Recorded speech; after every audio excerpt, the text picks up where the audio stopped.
This is my Bolens G-12. I got this tractor in a package deal with a parts tractor I wanted and stuff. This tractor had no motor in it on it when I got it.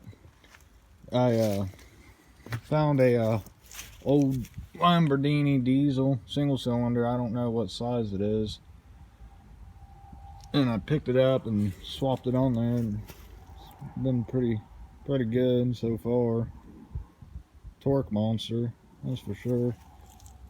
I got it straight piped and whatnot, so it ain't been started in probably close to a week, so we'll see what happens.